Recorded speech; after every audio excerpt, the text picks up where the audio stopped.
Hey, I'm Donald Bell from Maker Project Lab, and in this video I'm going to go over this project by Jay Rugland. It's an adapter that allows you to adapt 20 volt DeWalt batteries for 18 volt Ryobi tools. I built it and it works. It's not a slam dunk, especially since there's a $20 version of this exact same adapter that's professionally made that you can just go out and buy.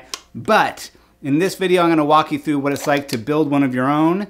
And if you want to do this too, there are links for everything you'll need to do that down here in the description. So here's the problem.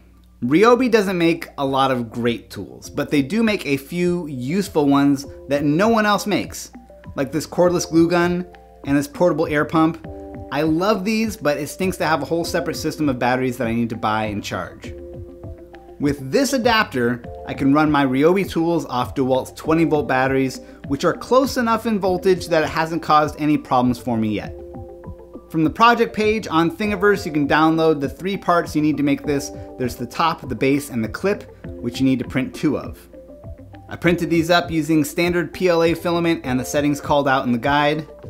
In addition to the 3D printed pieces, you'll need 4 machine screws and nuts, blue spade terminals, some short lengths of wire, some CA glue, and the spring from a retractable pen.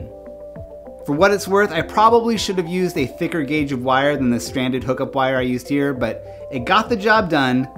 But if you're moving a lot of current over a long time, these small wires might burn up. If you have thicker wire, use it. I started in with the spade connectors at the top. You have to remove the insulation around the connector, solder on the wire, and then snap it into place and set it with some CA glue. Make sure to leave the wires a little long so that they can reach out to the bottom connectors with room to spare. You can always tuck the extra wire up into the top piece. Next, you have to press fit the spade connectors into the bottom piece.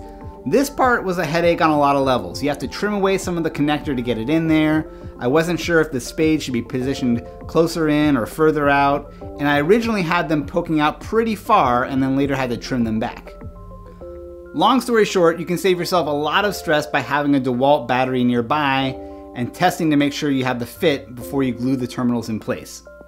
That said, my version is proof that you can go back in with some pliers and snips and tweak it and shave it down if you need to.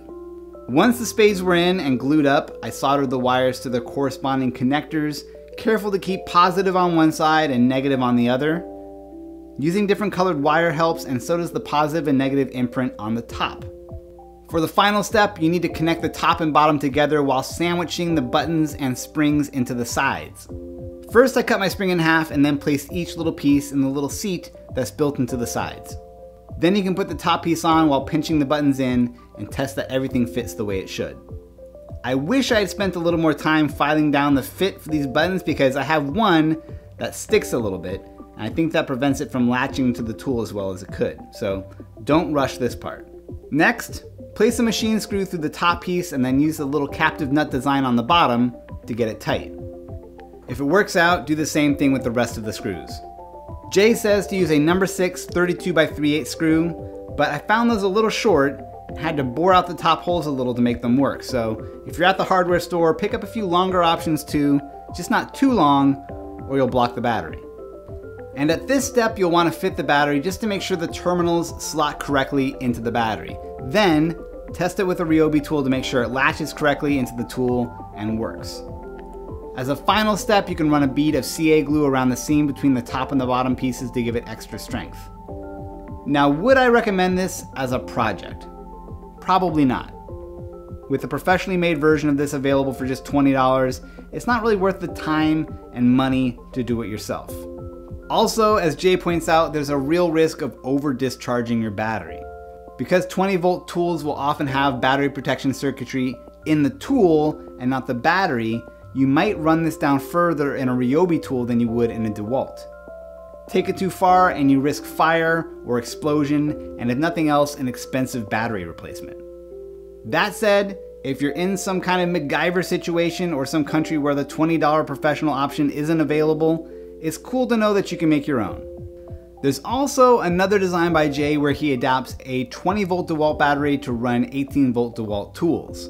In that design, he includes a cheap RC low voltage alarm as a safeguard against over discharging. Adapting something like that into this design might be a good compromise, but again, it would add more expense and more time into an adapter you can buy for not that much money. Alright, so that is my project review for this DeWalt battery to Ryobi tool adapter by Jay Rugland. You can find all the links you need to recreate this project down here in the description. And if you appreciate me taking the time to build and review this project for you, you can show me some love by buying me a coffee using the Buy Me a Coffee link down here. Alright, thanks for watching. I'll see you next time.